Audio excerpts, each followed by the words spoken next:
Guys, we are talking Power, Book 4, Force, Season 2, Episode 3, titled War and Ice Cream. What does that mean? Tommy and Diamond expand their business to prisons. The feds put together a task force to take down CBI, and Jannard struggles to maintain control.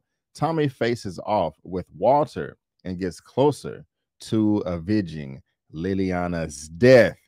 Guys, we both want to let you know that this is going to be spoiler filled. Okay, we're going to spoil this episode up, down, left, right, in, and out as if you've already seen it. That is your warning. And if you happen to like the video, if you happen to like our commentary, leave us a thumbs up, leave a comment in the chat, in the comment section, hit that subscribe button, share, and become part of the family. And as you can see, I'm not by myself. I got my big homie from the east side. Oh, no. He not on the east side today. I'm gonna let him tell y'all where he at right now. But it's Mr. Lamont Tyson with Get a Life Games Productions. Sir, how are you doing this fine morning? I'm doing good, man. And as he alluded to, ladies and gentlemen, I'm West Coast Mont today. I just got off the airplane in LA and had the pleasure to meet and sit beside the whole plane ride the big homie Rich Paul. The big homie Rich Paul. We got a chance to get to know each other. He's trying to get into film. Of course, you know, I whispered in his ear a couple of things I know about film, and hopefully, you know, me and him going to meet up while I'm out here. So I'm honored to be with B. Avery, which is why I'm up here so early in the damn morning, because this is what we do. We are brother's keeper, and we enjoy this show. So let's make it fun.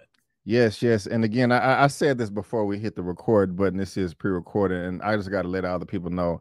Lamont, I really do appreciate you coming through and helping your boy out with this recording. Y'all, it is 3 a.m. in the morning right now where Lamont is. On the west side, it's 5 a.m. where I am, or we're recording this video. This dude is tired. He got a whole family. He got babies that he got to feed, and he's traveling across the country and still is waking up at 3 in the morning to help your boy.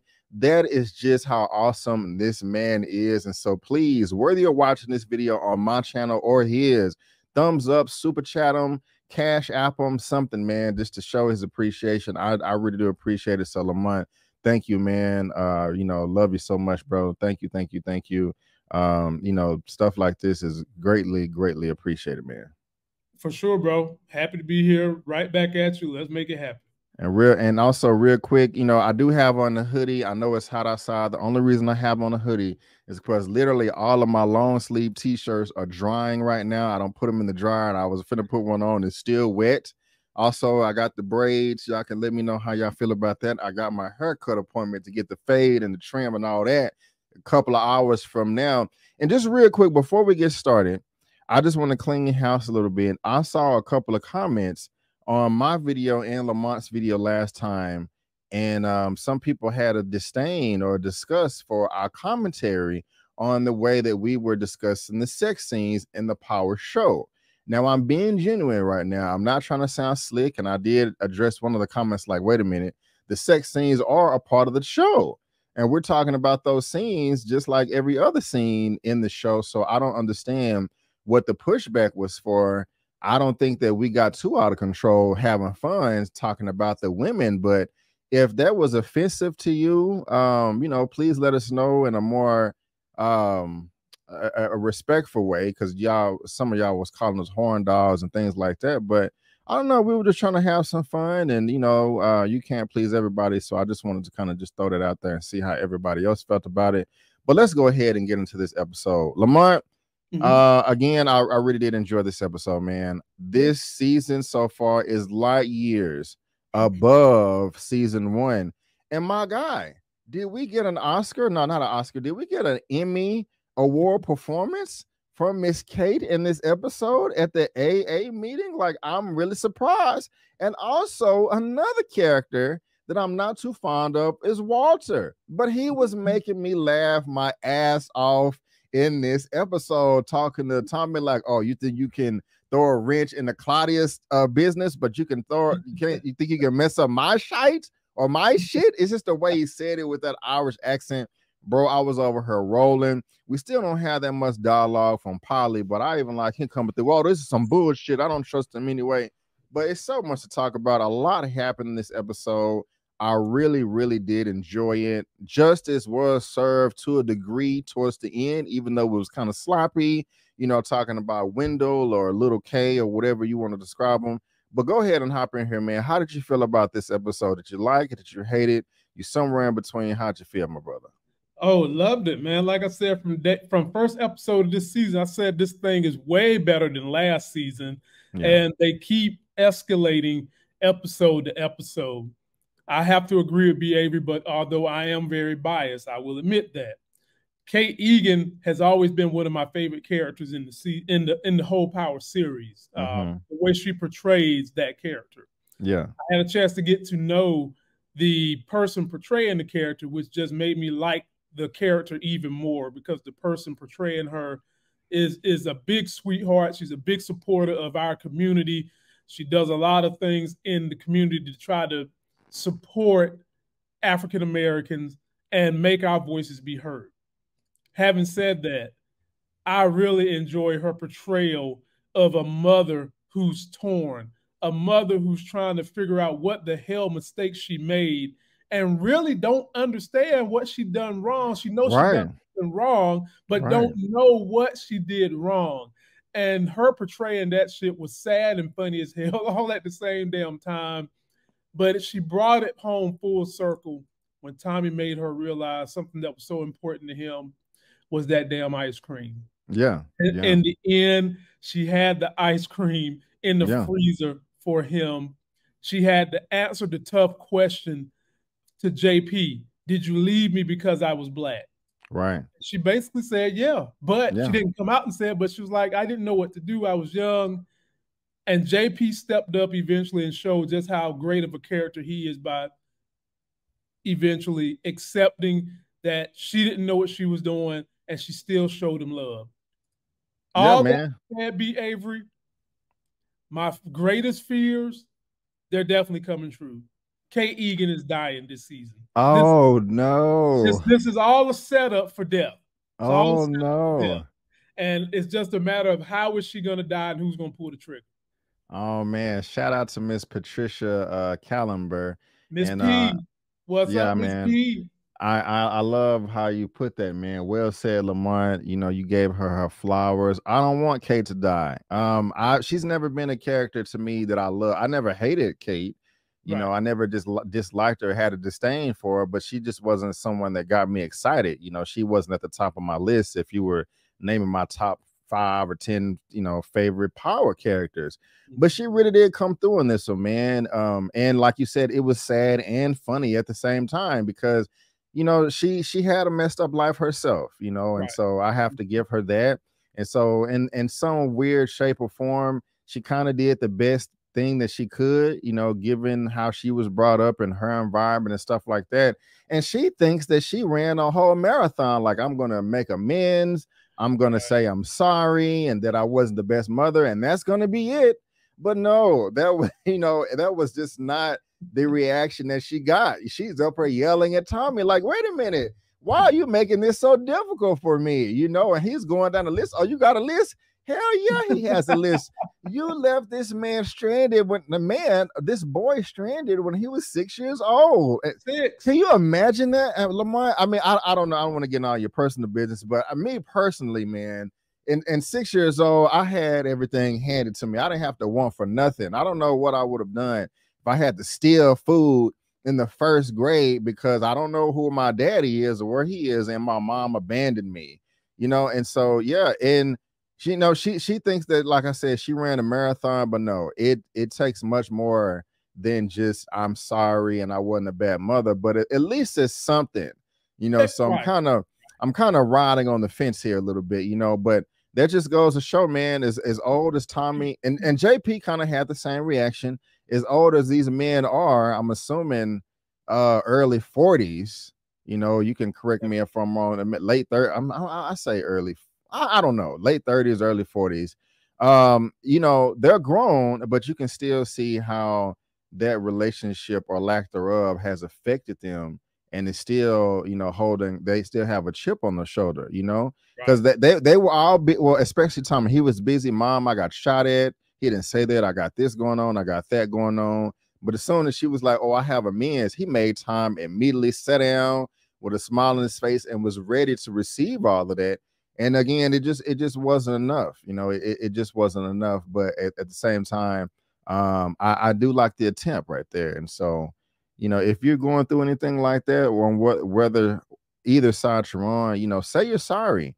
And it also just goes to show, man, like I've heard a lot of people say this in the past few years, is that your life would be so much better if, even though my parents was great. I love them. Thank you so much, you know, for the blessings I received. But anything that your parents may have lacked in, you can still have a better life if you forgive them, you know, for what they did or didn't do. And like I said, they got a chip on their shoulder. And you know, if they, even though Kate was wrong, if JP or Tommy were to forgive Kate, I think things will flow much smoother for them mentally.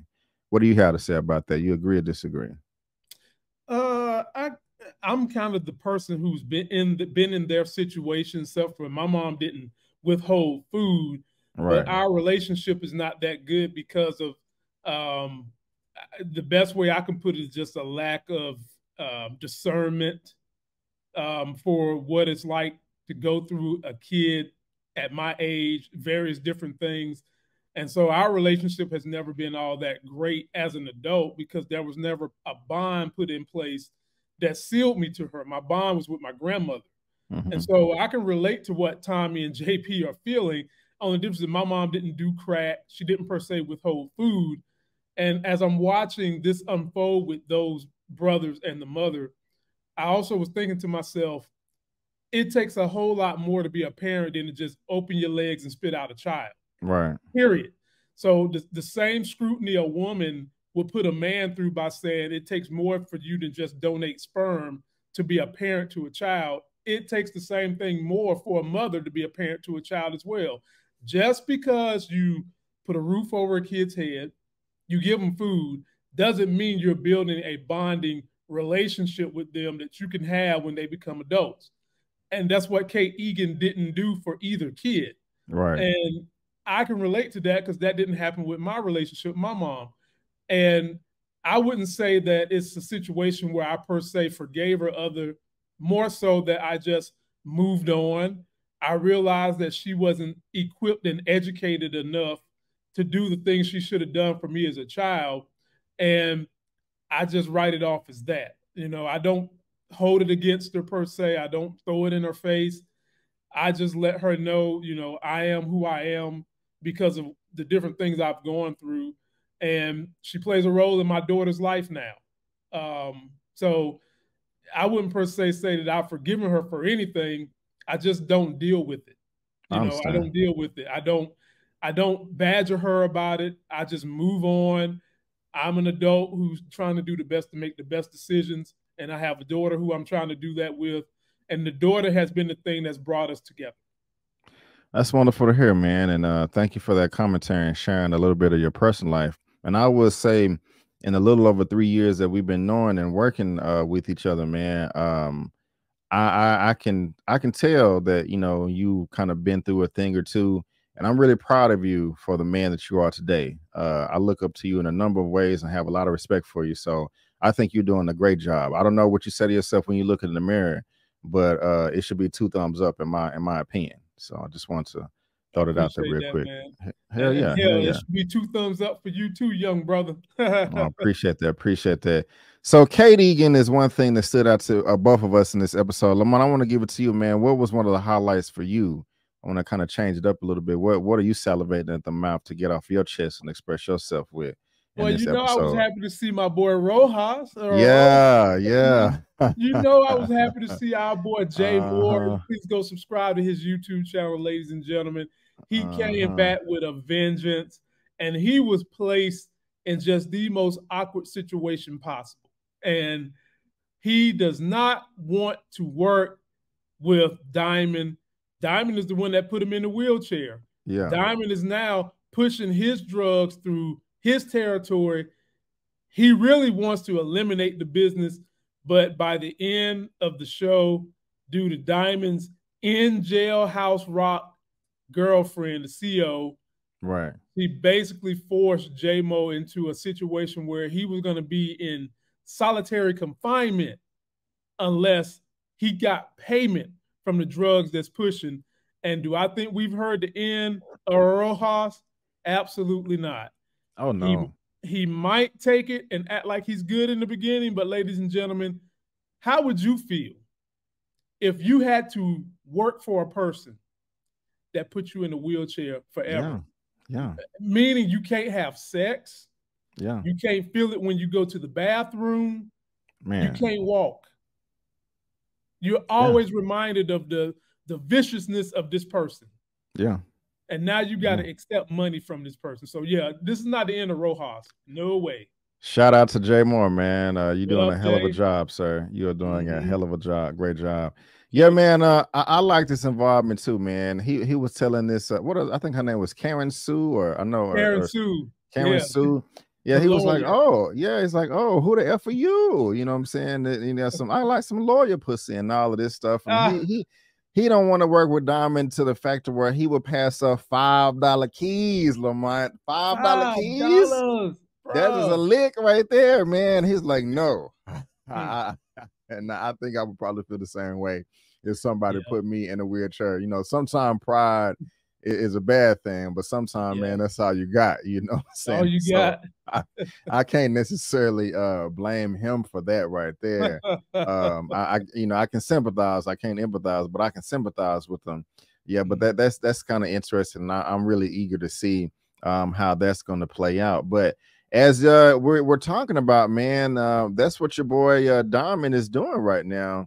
You know, he's had a number of women in this episode, and now, you know, he's sleeping with the correctional officer again. She's very attractive, in my opinion. I didn't believe her at first. I mean, I did believe her at first. I thought she was really offended, you know, that that she thought he was trying to butter her up or whatever, but she flipped the script and I'm like, oh no, I got you. I'm just playing. I got everything together. I got everything organized. You know, let's just talk numbers. And you know, let's get this party started. You know what I'm saying? But I want to hear your commentary on that. But also, to be quite frank with you, the operation in the jail seemed a bit unnecessary. Or, you know, they popping popcorn and they going to the bathroom and she putting the drugs in the popcorn bag. I'm just like, can't you just give him the bag of popcorn? Like, here, I don't know. I ain't never just moved weight before, so maybe I don't know what the hell I'm talking about. But how do you feel about that, man? I kind of thought that little handoff was a bit much. Or am I tripping, or how you feel? She had to do it that way because of all the cameras and everything that's going on in terms of connecting her to any said business. Right. Right now, the way it's set up, no matter what they do, it will be hard to pinpoint her as the person that's getting these drugs in here. But the way that they're having to go through the rigmarole of the bathroom, the popcorn, the girl pretending like she's eating popcorn while the camera's looking, and then passing him some, it would be very hard to prove that it's her doing it per se. Yeah. So I can understand why they did that. And I feel like that was the writers trying to get creative and trying to make sure there's a big cover so that our CEO, Dark Chocolate, don't get in any trouble. So I could buy that. It wasn't hard for me to suspend my imagination on the way they set that up. Right. If anything, it's hard for me to suspend my imagination on she's been digmatized by Diamond so well that she's down to do this. Or is it that she feels like she's missing out on some extra income because, you know, these parole officers and these COs, they make a little less than teachers make. And they're in a more dangerous situation. So maybe she feel like, you know, I'm going to get this dick and I'm going to get this D money as well. Yeah, but it all just makes me wonder, when it all comes to a head, what is she going to do? Yeah. What is she going to do when it comes to task force, when they get to figuring things out, when Rojas decide that he's going to get some retribution? What is she going to do then? Yeah. What is she going to do, man? And the whole situation, especially in the jail, in the prison, man. It just seemed. Now I understand what you're saying about the cameras. I didn't mention it, but you know, I know there are cameras in that room, and you know, you just kind of gotta hide it a little bit here. But you know, little sleight of hand. But I don't know. It just seemed obvious to me. Even you know, with them trying to hide it and whatnot, I was just like, okay. And even this whole scene right here, I'm just like, man, just somebody sees something out the corner of their eye, the whole operation's over with. You know what I'm saying? And I mean, I knew there was crime that went on behind bars, but I still did not know that it was to that level, to that degree. And so I'm just like, man, y'all are, I'm not trying to judge nobody, like, you ain't learned your lesson yet, but at the same time, it's just like, woo, you're already behind the wall. And, I'm trying to get out. I ain't trying to go deeper into the prison. You know what I'm saying? Like, I've lost, you know what I'm saying? Like, let me be good and read some books or something. You know what I'm saying? But I don't know. I don't know that I'm different. I'm different like that. I'm different like that. How do you feel? How do you think it's going to pop off between Tommy and Claudia? Because he is pretty much convinced that she is the one that killed Liliana. Now we know that is true, and he suspects that. He's up here talking to Walter, and this is again one of the scenes that I was laughing my ass off with them going back and forth. It was funny. It was funny. Yeah, that accent was definitely coming through with Walter and Liliana. And I gotta be honest, bro. I think this is the first time where not Liliana, excuse me, Claudia looked somewhat cute in the little dress or whatever. You know what I'm saying? Like I don't know. I saw the dress. I was, oh, she looked cute in the dress. You know what I'm saying? Usually when I look at her, I'm just like, yuck. But because of her character, and I know we had the PP jokes and all that stuff, but yeah, man. So we got this going on right here between she up her changing the passwords on the dialysis machine, and that's a horrible thing to do to your father. And at the end, Tommy pulls the gun on her and was like, hey, I know it was you. I'm gonna blast your head off. How you think this is gonna play out between them, man? What you think? She's gonna probably wind up working for him in some capacity. Again, with her, when she's got tension with certain men, I just love the tension. Like, she escalates tension. Like this whole scene right here, boy, it was tense. It was so thick you could cut it with a butter knife or Wolverine's claws, if you know what I'm saying. And I think her ass is scared, whether she wants to admit it or not. Yeah, she's scared. Yeah. And she sees what's going on with the Irish in Dublin coming down on her dad, and she wants to salvage some of that legacy. And she knows she's not going to be able to salvage that legacy with the brother being in place, trying to undermine the whole organization. So I think that at some point in time, she's going to try to work for Tommy to work off her debt in killing Lily, and then eventually try to double cross Tommy.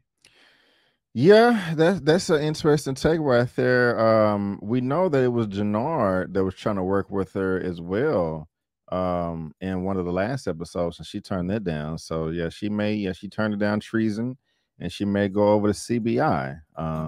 But do you think she's going to live throughout the rest of the season, or you think okay. I don't feel any jeopardy of her dying. Zero. Really? Okay. If I had to pick anyone in the Flynn family that's going to die, try saying that real fast, ladies and gentlemen. Flynn family. Flynn fam. Flynn family. I can't even do it. Flynn family.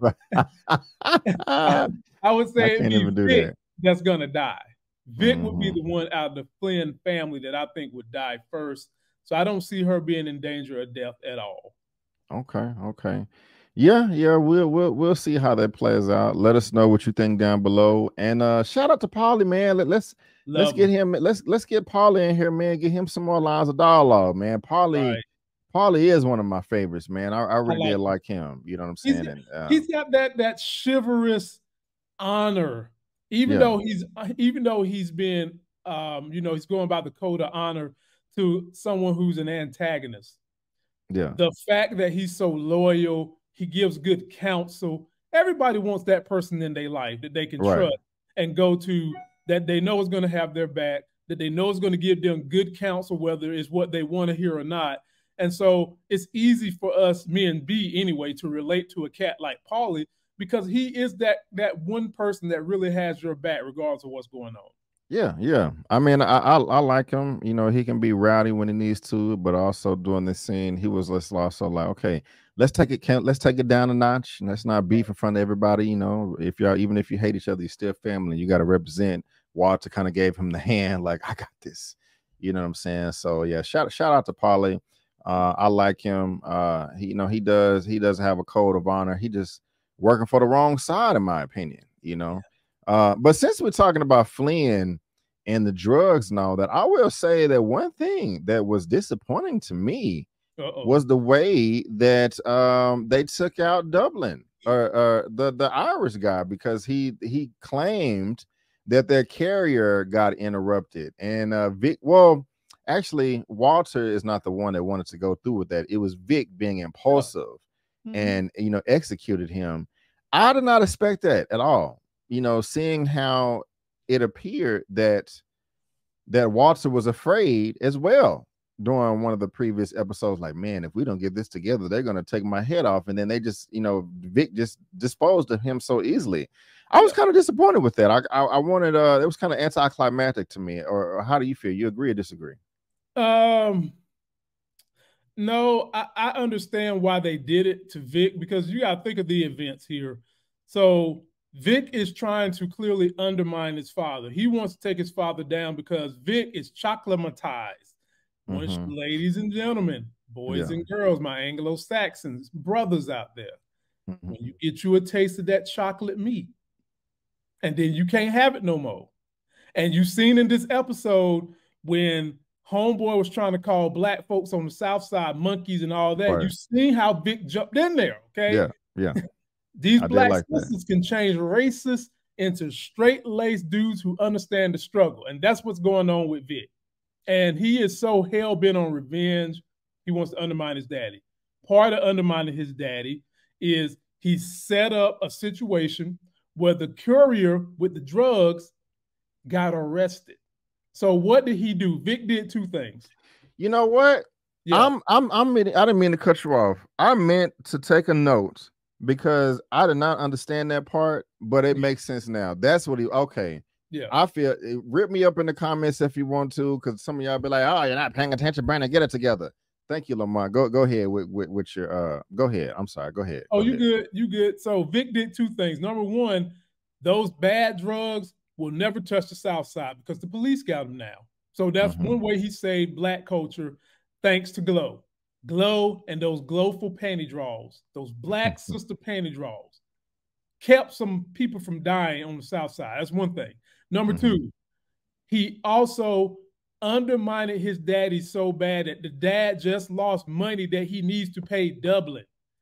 And then they get back to the guy, this guy right here, to further undermine the daddy, because he knows that the daddy could use this guy to get his money back.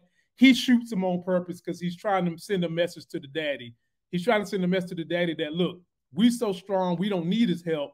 But more importantly, what daddy don't know that he's doing is, I'm going to take you down another peg, Dad. You find another way to get this money, and we in further trouble with the Irish. So I got to give it up to Vic in this episode. His anger toward getting revenge for Glow is making for good TV for me, even though the character is still weakly. Still a weak. I got you. Right. Very impulsive. Okay. Well, that makes sense, man. I appreciate that breakdown. And you know, again, if you know y'all gonna rip me up if you want to, that just kind of went over my head right there. I was like, what is he doing? But that makes much more sense. It happens, ladies and gentlemen. It happens on these shows and movies. Like sometimes different things happen where the volume goes down, you might not quite hear what they're saying. You might see something, but it could be interpreted a different way, and vice versa. No reviewer can get every single thing right, especially one who is reviewing like 5,100 shows like B. Avery is doing. So you gotta, when you're dealing with reviewers, you gotta be a little patient with us. And that's when we lean on you to say something in the comments to help us better get an understanding of how you interpreted said situation. So post your comments about the situation.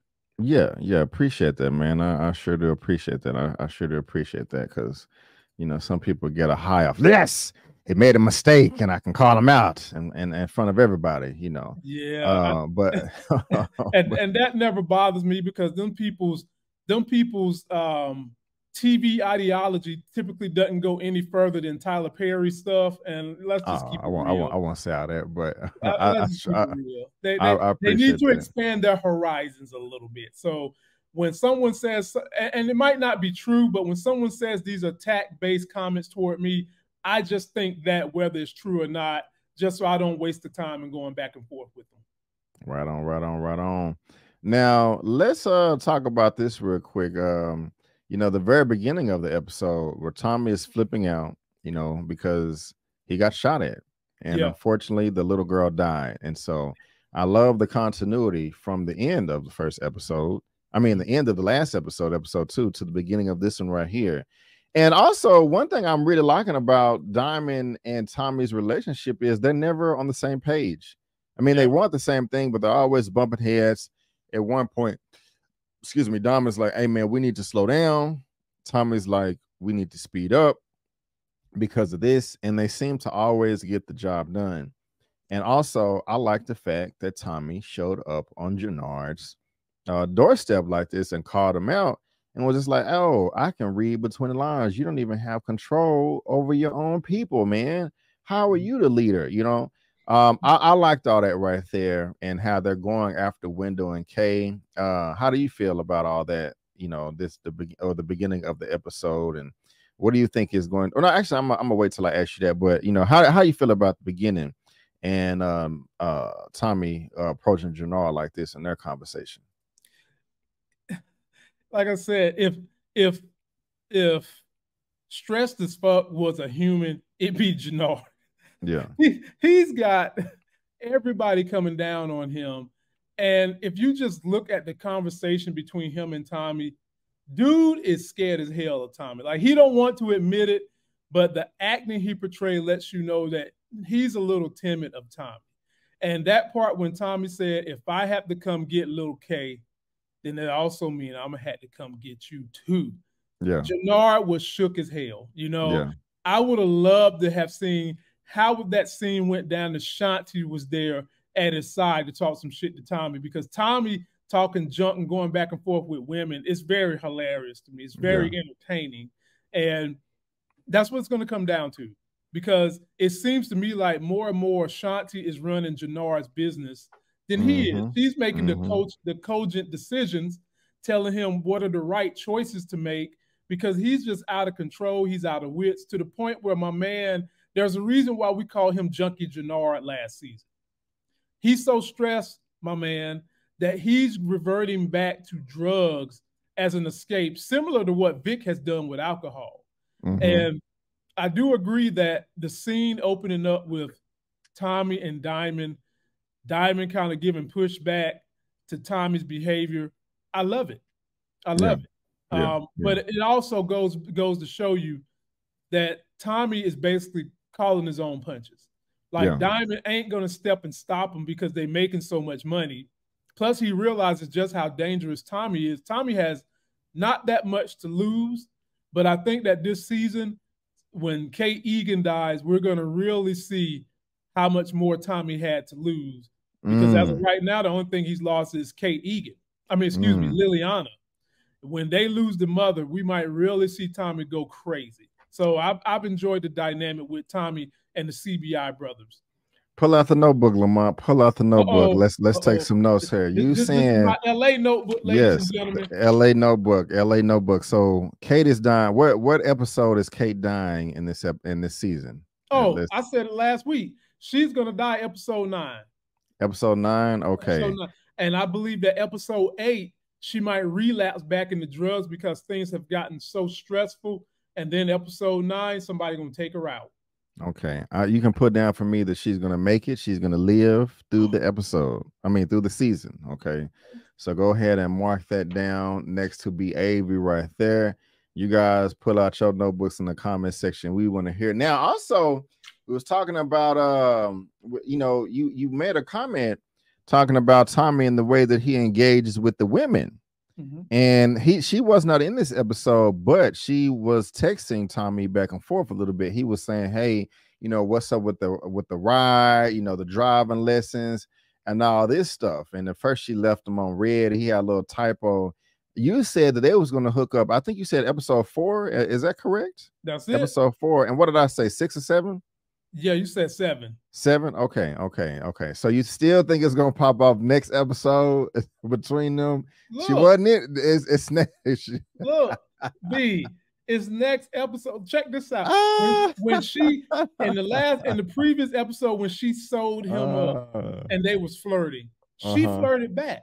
Okay. Like she flirted back. So if she does give him the draws, either she's gonna do it and cheat on her current doctory boyfriend, or she's gonna break up with the doctory boyfriend in like a hellfire and brimstone type breakup. Like she catches him screwing the nurse in the break room. Oh wow. And then all of a sudden she wants to get all that frustration out, and Tommy is the dude that's been lingering, or it's just gonna be a full out. This dude is a potato cake. You know, he's ready with aisle number 7 of Food Lion, and I'm ready for some real steel, and it's going to run to Tommy. But it's happening episode 4. I can hear the way Maria and that nice South American accent is going to be screaming Poppy, and Tommy is going to be digging in every stroke I see. Wow. Okay. Okay, y'all let us know. Let us know what y'all think. Is it gonna go down in episode 4 or is it gonna go down in episode 7? It's gonna go down. It's gonna go down. It's just a matter of when, you know. She already done told the boy he got pretty eyes. You know, I think the fact that he was flirting with her while he was in pain, and she's seen his soft side already in terms of how he can be emotionally. I think all that is just turning her on. And you know, she kind of alluded to it. So it's just a countdown to episodes. When is it going to happen? Okay. Staying on the women, man, we got to talk about Shanti here. Man, I think she looks better every episode to me, bro. She's very attractive, very smart, and can fight, you know, like triple threat. Everybody knows how I feel about dark chocolate women. Like that's my top pick of anything. Dark chocolate sisters. That's like the cream of the crop for me. And not only does she look good, but she's smart. That's why I said I feel like she's going down the road of kind of being like a version of Tasha for Jannard, the way Tasha was for Ghost. It's just that Ghost wasn't as dumb as Jannard, and Ghost was never really into the drugs like Jannard. So it's kind of like Shanti has had to step into this role because the man that she's choosing to go down on the battleship with, he's spiraling out of control so bad that she's going to have to step in and take over the organization so that she don't lose what she's getting from this relationship. Right. And Jannard is tripping his ass off, man. He's tripping balls, like the way that he was talking to her, like, because she don't want to give all the information, and, you know, saying, hey, if you don't, but if people like Tommy took out Chewy, I don't think she knows that Tommy did it, but then he wants to go take out Wendell or Little K, but she's saying don't do that because it was justified. He was like, well, fuck everybody and fuck you. Why are you gonna talk to her that way, bro? She on time after every episode of this season, she done gave you a stack of money because you can't pay your own bills. Like and giving you ass, giving you coochie, giving you advice, and you want to say F her?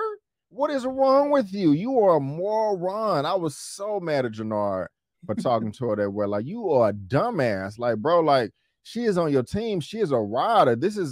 She should be your main lieutenant, your right arm, your right hand man, your right hand woman. And you're gonna talk to her that way? I'm surprised she didn't put on the gloves and swing on them or whatever after that. She really cares about him, obviously, that she was able to take that punishment for him. And maybe she understands that he's under so much distress from Serbs, Miguel, Tommy, mutiny in his own organization, that she was willing to deal with what he was throwing at her. And eventually you saw in the very end, she gave up Little K's grandma's address. Yeah, he's tripping right there, man. Y'all please let me know what y'all thinking about that. I thought that was way out of pocket. I thought that was inappropriate. I think that was foolish of him, and it's gonna come back and bite him in the ass. You know, you done already lost. Well, I was gonna say lost 2 people, but you killed the dude at the end. And of course, we're gonna be talking about that. But yeah, man, this just wasn't wise, man. So you just need to show her a bit more respect. Don't be talking to her crazy like that. Right. I mean, even if she didn't do all the things that she did for him, just talking like that to a woman in general makes me uneasy. But you know, I'm not trying to anyway. That's just how I feel about the situation. You know what I'm saying? So Right. y'all let me know how y'all feel about that. But how you feel about young Barack right here, pre-cut? You know, how'd you feel about his speech? And you know, we got to get rid of the violence, and everybody's showing up. We got this task force down here. It's the DEA, the FBI, and the CPD coming together to take down treason and CBI and all of that. I was laughing right here where he said, "I ain't talking to you, nigga. Shut the fuck up." He said, "Okay, okay," and didn't really have much to say after that. But right after that, it turns into this right here. If I can find the image where you know, that where Diamond and that same little boy are talking right outside of the barbershop. Where the hell is oh, here we are. Here's the image right here. And he gets the cut. At first I was like, is that the same boy? It looks completely different. That shows Yeah, how powerful a haircut really is. definitely. But he gets jumped out here, man. And you know, look, and Diamond and recruited him to be, I don't want to say a so you now I was gonna get to this. How you feel about all that for one? And how do you think that Diamond is going to handle the situation? You think he's going to turn him into like another foot soldier for CBI, or keep him on the straight and narrow and just kind of teach him some self-defense techniques and, you know, kind of get his confidence up? How you feel about that whole thing? I just kind of broke down right there. So if we go back to the rally when that young man was giving a powerful speech for someone to be that young, and they was panning the crowd, I was just thinking to myself, damn, everybody on the Shy just basically go act on the Shy, walk off that set, walk across the street, and come act come act on Power Book 2, because you had Bakari in this crowd, Yeah. you had Nook in the crowd, and of course Dre is married to Detective DeFranco, and she's running for mayor. And so that was just kind of funny to me to see all the Shy connections on another show that's actually taking place in the Shy. And young Barack, man, I felt for him because he reminds me of the things that Black nerds went through during my era. Like, we're down for our people's causes. We understand why a lot of our people are selling drugs. Dads aren't around, role models aren't around. There's not that person that kind of teach you how to stay off the street. There's not that person that kind of help you navigate the things that go on with a young man when he's going through his teenage years. And we oftentimes, Black nerds, you're not really into the street stuff, but you're down for the causes of Black people, but you're more so into technology and science and getting your grades together. And then you have to deal with bullying from your own Black people that's in the hood that look at you as someone who's a weak victim. Right. And so I was happy to see Diamond step in and tell this boy, we're going to teach you how to squabble. Right. And I think that what he is going to do is teach this man how to squabble, but not the squabble to be in the streets, because he told him, we need politicians like you. We need people like you that can represent us, that know what we're going through and can put things in place. So I think he's just going to teach him how to squabble and do it in a way where he still stays the same young man he is on the same course and just be able to defend himself. Good. I like that answer. I think that's what Diamond is going to do as well. Teach a man how to squabble. Yeah. Shout out to Snowfall. Yes. Yeah. That's I think he's gonna keep him on the straight and narrow. That's what I was thinking to myself the first time I watched the episode. Like, okay, I don't, you know, that's what he's gonna do. Keep him on the straight and narrow. He's not gonna, you know, turn him into this or turn him into that. So I think that's a good thing. What do you think about the relationship between JP and D-Mac here, DeMarcus? Because you know, Kate had her little sit down with JP, and you know, from mother to son, and now it's going from father to son. So you know, he wants a gun. You know, he want to be protected and all that. And his dad and uncle was like, "No, I don't want this." And they having a conversation, and you know, he's saying, "Hey, I know that you're gay and all this stuff, and you abandoned me, and I don't want to hear it. We in the same city." And he made some points. We also see in the scene that JP was making the same mistake that his mother Kate made, and that's kind of interesting right there. So how do you feel about that relationship? You like where it's heading, or where do you want it to go? How you feeling, sir? I think they're going to a good place, and he is having the similar issues that Kate Egan is having with her two kids, with the caveat of JP's mother, D-Mac's mother, was actively trying to keep JP from his child, actively doing it. And we don't know how far that level of activity went. Was she doing it to the point where she was threatening JP? Was she doing it to a point where she said, if you come near my child, I'm going to call the police? But having said that, unless JP done something that alluded to threats or danger to the child, it don't matter how much she called the police. You still have a right to see your child. Right. But it is a different scenario when you do have a parent throwing gears in the sand of the relationship between a parent and the child. So his thing is a little different from Kate Egan's, but I can see that D-Mac has come a long ways from last season to this point where he's actually sitting in the house with white boy Uncle Tommy and gay father JP. So I do think that they're taking the relationship in a manner where they're going to be helping each other, and it's going to be a better relationship than what JP has with Kate Egan. If you're running off the parallel between Kate Egan and her relationship with her kids and JP and his relationship with D-Mac. Okay. Well said. Something that I have not been able to put together on where it could potentially go is the parole officer at the barbershop. Yeah. I like the actor. I like his performance, and he is, in my opinion, doing a pretty decent job of throwing a wrench into all of Mr. Sampson's plans. I like it. He is making things a bit more complicated. And he was peeping the scene. He can tell that Big Red right here was up to no good. Also, the old school right here, when he was like, "Yeah, don't forget about my scratch offs." Was he really talking about scratch offs or drugs? In your opinion? Hell no. He first of all, he was warning Big Red. Did you see the ear flicker? Yeah. And then Big Red looked up and seen it was a parole officer. And the parole officer looked at him straight in the face.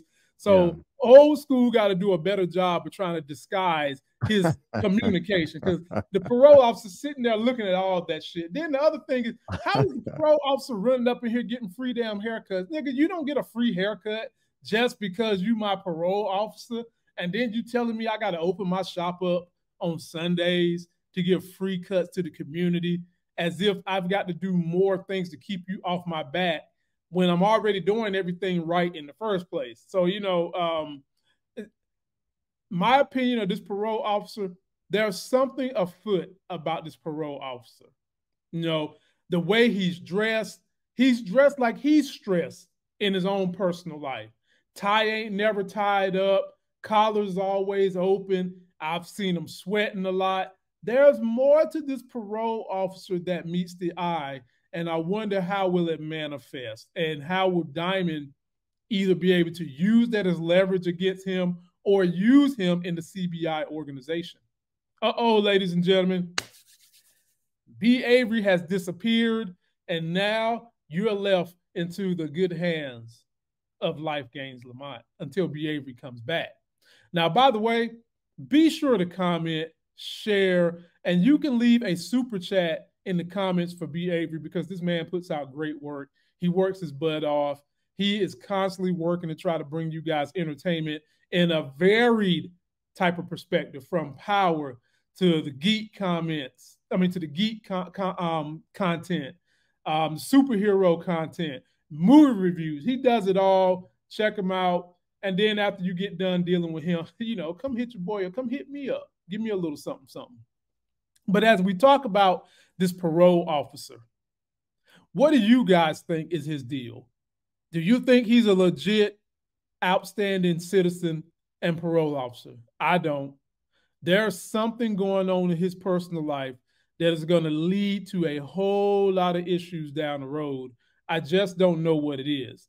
They got my man already sitting in there in Diamond's chair, looking like my man that sing, I'm living my best life, ain't going back and forth with you niggas. He looks just like him. So that makes me think that he is going to be like him and be having some issues going on further on down the road. Now, when B. Avery come back, he might want to pick back up on a parole officer, but I'm going to move us along, and I am going to talk about Jannard dealing with Lil K and how that grandma, Lil K's grandma, stole the show. So when Jannard first popped up to kill Lil K, the grandma ran right out the door and had chocolate chip sugar cookies. And those sugar cookies kept Lil K from dying in that moment. And it kept her from dying because she basically told him, you're going to kill me? Because if you kill him, you got to kill me too. You know? And he didn't do it then. But then give another big shout out to Lil K grandma, because when Officer DeFranco came, she threw shade then too.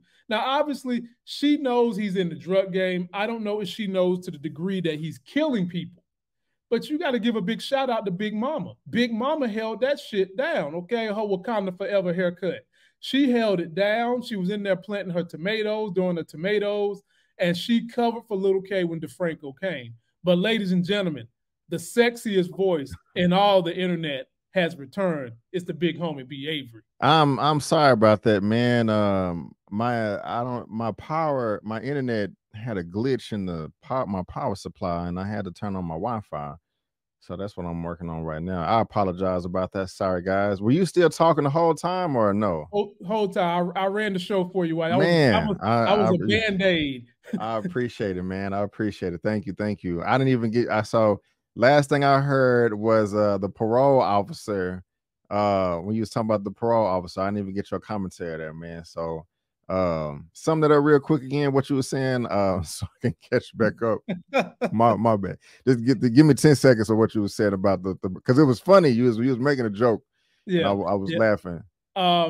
We don't know what issues he's got in his personal life, because he always looks stressed as hell. He's getting free haircuts. He's trying to tell Diamond how to run his business. And he's up there looking like my man that sing, I'm living my best life. Ain't going back and forth with you niggas. He looks just like him. So that tells me that there's something deeper in his personal life. And it's just a matter of, will Diamond be able to exploit it? Okay. I got you, man. Little Duval. That's the rapper's name, Little Duval. They do resemble each other. They do resemble each other. But when I was coming back in, man, I heard you talking about Wendell's grandmother. Yeah. And the cop who we haven't talked about yet, how he, pulling up to the crib, talking about this gentleman right here. He pulling up to the crib. Also, and let me know if you've already, talked about this. Jannard pulls up and was about to blast him in the back of the head, but he's saved by the grandmother with cookies and all this right here. When I was watching that, what I would have loved to see is the grandmother getting into her grandson's ass, Lil K or Wendell, just saying, why do you have the police coming up here looking for you? Why am I walking outside and see a person in the car around the corner and this Jannard character with a gun to the back of your head? What are you getting into, sir, that is bringing all this heat? She didn't have that conversation at all, unless it was off screen. And I wanted to see that, man. I mean, am I tripping, or are you kind of feeling the same as far as wanting to see those lines of dialogue between them? I feel like the reason they didn't give those lines of dialogue is because Big Mama Wakanda Forever already know that her son is probably in the drug game. I don't feel like she knows he's a killer, but I feel like she knows he's in the drug game, and she doesn't want to address that he's in the drug game. Now, had it been known to her that he's killing people, I think she would have jumped down that ass. But gotcha. Okay. The fact that she was trying to throw cover for him and she saved his life with those delicious looking cookies. I mean, them cookies look good as hell, man. I'm trying to diet, and she up here with these tasty cookies. And we, a shout out to that generation of grandmas. Y'all are some of the strongest people to ever live on planet Earth. You Black grandmas that basically had to raise grandsons. And that's basically where she's at right now. And so that's probably why she didn't have that conversation with him. because she's just worried about her baby staying alive. I got you. Okay, okay. Y'all let us know what y'all think about that. We're gonna see. I was about to say, when is he gonna die? He died at the end of the episode. So you know what the hell am I talking about right there? And now I what? thought that was misdirection, because at first I didn't think he was gonna die, but he's dead. Yeah, he's dead from out of control Jannar, not able to keep it together. So what do you think about this task force though, man? Between the CPD, the FBI, the DEA, the Attorney General's office, being led and partial by this cat right here. You know, at the very beginning of the episode, they are married, and he pulls up to the side, and it's like, look, you don't put your career in front of mine, in front of our marriage. This is effed up. How you gonna do me like that? What you feel about all that, man? How you feeling? I'll say this. I like the way he addressed her. I thought that was it was fierce, but also professional, and it's also interesting because they are married. You know what I'm saying? So it's like, where do you draw the line? So that was an interesting dynamic right there. Go ahead. How'd you feel about it? Oh, I mean, he had legitimate concerns, and you should have addressed this. First of all, we're married, so that's number one. Why you should address. Then number two, my professional relationship is tied into all this. So you should have said something, and the only reason you didn't is because I would have said no. But having said that, she listed off all the reasons for why he's the man for the job, which she should have done prior to just throwing him under the bus like this. Yeah. She said he's the only one she can trust. I can believe that. You're married to him. She said he's the best man for the job. I can believe that because they've shown us already in last episode that he knows how to handle himself on the streets and get information out of people. So she made great points about why he should have the job. She just didn't go about getting him the job in the correct manner. He has every right to be mad, but I do think that he's going to be hell on wheels in this position. And at some point in time, I think Tommy is going to try to address the mayor-to-be, because I'm going to go ahead and tell you, she's going to get that job of being mayor. Yeah. Because when you get, the more power you get as a politician who's having to deal with corrupt dealings, the more barriers, the more drama they can put on you in the story. So she's going to become the mayor. And then Tommy and whoever might be after her real hard, and that's going to make him even more emboldened to protect her. Right on, right on, right on. I like it, man. I like it. I like it. Also, what else I like is the way they're trying to smuggle these drugs in here through condoms. I kind of thought that was kind of funny, as well. But man, we get to see, he kind of looks soft in your opinion because he had the diabetes in the last episode. But Miguel is telling them, hey, you need to come here now. Come see me. I know who did the hit on my truck. Took his own people, his own family, and froze their hand. How realistic is this? What is the device what is the formula? This is crazy, Lamont. Damn. I mean, this looks like something straight out of Terminator or something. Star Wars. Froze their hands and broke it off. The dude passed out. I'm like, whoa. I ain't ever seen Tommy Diamond. We just met, but I don't think I've ever seen Tommy that bothered. Like, oh damn, I'm up a creek right here. I better not cross this dude, or this is what's gonna happen. This is bananas. I did not know Miguel had it in him. What do you say, sir? What do you say? Oh, bro, this takes a whole different level of psyche right here to do something like that, man. That's much harder than shooting somebody in the face. Or in the head. You got to think. Number one, Miguel is in pain because of what his boss just told him he's going to do to his sister. If something happens, if he makes a move without his saying. They lost that particular person's drugs, and Miguel is trying to make a message to Tommy because Miguel told his grandma he will cut that whatever if needed be. So now he's trying to show Tommy, look, this is what happens to people that cross me. And Tommy did have more of a melancholy look on his face than he normally does. Normally, Tommy would laugh in the face of such craziness as this. He wasn't laughing this time. and basically be Avery. That was liquid ice.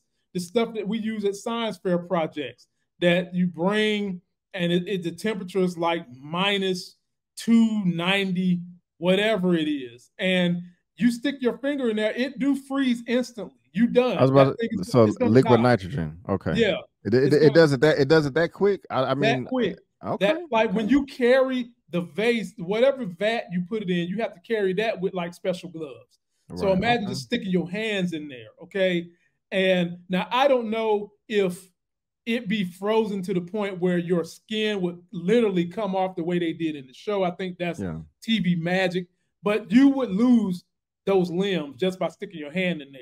And those two guys, what he don't know is when Tommy was in there whispering sweet nothings into the ear of his sister, he overheard them talking about the drop point. So it's easy to make them look like the scapegoat. And he knows no different. He knows no different. Right on. I wonder if Miguel is going to find out that he made a mistake.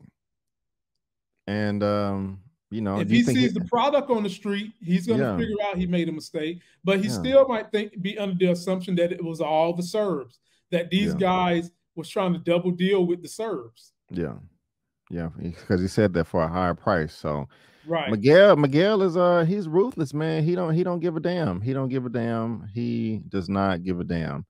I got a little laugh out of this, you know, again, because the cop, he tried to threaten a window with the fingerprints and the eyewitnesses, and you know, he didn't have anything there, so he had to let him go. So that was kind of funny to me. But we are coming up to the end right here, where Jannard is out here looking for he gets his car stolen, he get his whip stolen by the Serbs, and so you know he's losing control. They had him hemmed up in episode 1 against the fence. Now they're leaving him stranded, and he looks hot right there, man. I suck your dick, man. I got these cheeseburgers. No, he didn't say all of that. He didn't say all of that. Please comment if you know what movie that is from. But they left him stranded out here, man. And your boy Wendell came up. What's it? Oh, we can talk about that in a second. Actually, why are you so defiant against Tommy? I would have gave him some false information to stay alive, but you know, you can comment there if you want to. But anyway, he kills him. Tommy kills him. Jannard kills Wendell like a dummy, throws the body outside, and goes get some drugs and gets high. You know, Tommy gets his ice cream and all of that. But yeah, man, how'd you feel about the end of this episode, man, and how all that played out? Also, I know it seemed like I'm rushing here, but Miguel don't want to re-up with Tommy and Dama no more either. He's like, no, I'm good. You know, y'all wanted double last time, you want double again. What the hell is going on? So how are you feeling about all that right there? I know that was a lot, but how'd you feel about all that? Well, Miguel is just keeping an eye on Tommy, and Miguel probably don't have the weight. So that's easy for him. In terms of Jannard killing Lil K, what do you expect? Jannard, he's just like Vic Flynn. They need to hook up and become the new age Backstreet Boys, because they always making backwards ass decisions. Both of them are hotheads. Both of them are addicts, and maybe they could rub some nickels together and become a good dynamic duo, because they're not moving properly right now. I don't think Jannard really wanted to kill him in that moment. Oh, no. He did out of rage and anger, because Lil K was just telling him, look, dude, you silly. Yeah. You silly out here on these streets. You stupid. He done lost his car. He done lost his money. He's in debt to all these people. He's got death threats from all these people. And Lil K was just telling him the truth. And when the truth smacked Jannard up in the face, he ain't want to hear it. So he tried to bury it, you know, and that's what he did. And I want to say you could see Jannard dying, but his character is just too crazy to kill, which means the collateral damage is going to be Shanti. Yeah. I don't want that to happen. Me neither. I don't want that to happen. No. I like Shani now. I like Shani now. Yeah. I like Shani now. You think J Mac is gonna get in some more trouble stealing the gun? Oh yeah, D Mac's in trouble. I said J Mac, D Mac. You said J Mac. D Mac is gonna do something silly, because you got to think he's been hemmed up in the house trying to heal all these weeks. Ain't been on the street, really ain't left the house. He's tired of being cooped up in the crib. He wants to get out on them streets, get some air, get his sea legs back, probably gets to making more money. And when he do return back to the streets, they're not going to be too happy to see him. They're going to want to know where the hell you've been at, what you've been doing, what you're up to. And he might be greeted with some tension. And the guy the guy Tommy pulled a gun on, it's just like this, man. Tommy was going to kill him either way you look at it. When Tommy put that hoodie on, that's just like him being Ghost. Yeah. When Ghost used to put on the hoodie, you die. When Tommy put on the hoodie, you died. No matter what this guy said, he was going to die. So if anything, he probably should have tried to fight back, you know, instead of getting both your kneecaps blowed out, then you get shot in the head. Give a little fight back. Right. I agree, man. I agree. And I really cannot wait to see how also things going to play out between Tommy Diamond and Miguel. Yeah. This is very, very interesting, right? I think he's going to find out. I don't know. I mean, he has to. He has to find out. That would be a shame if he didn't. But y'all let us know what y'all think about that. Lamont, what have we not discussed in the episode yet that is worth talking about, sir? Let us know. Let us know. No, I mean, I think we pretty much covered everything, man. And you know, I'm a little delirious from flying 4 hours from across the East Coast to the West Coast, so I really can't think of nothing else we didn't cover. Yeah, man. You're right. You're right. Jannard here is he's tripping, man. He was already high, and then he gonna shoot up again. Let me get 2 bags of that heroin. Look, this is gonna show my level of education. I thought heroin you had to shoot up with a needle. That's how they depict it most of the time. Okay, you know, that you boil it on a spoon, and then you tie and you stick it into your vein. Gotcha. And I got to laugh out of this. Hey, you want to ride me tomorrow? Oh, that was so funny. To Mariah. He's like, we've all been there before. He's like, no driving lessons, you know. And she laughed at but it. Look, she still want him to pick her up. Look, man. He pick her up early in the morning, get her a little breakfast, pick her up when she get off work. They'll be in the bed smashing. All right, let Lamont say it. Next episode they're gonna smash. I'm gonna laugh my ass off if they do. I'm gonna give you a nice hand clap, sir, if they do get it in next episode. But guys, that is all we have for this latest episode 3 of Power Book 4 Season 2, titled War and Ice Cream. Tommy got his ice cream.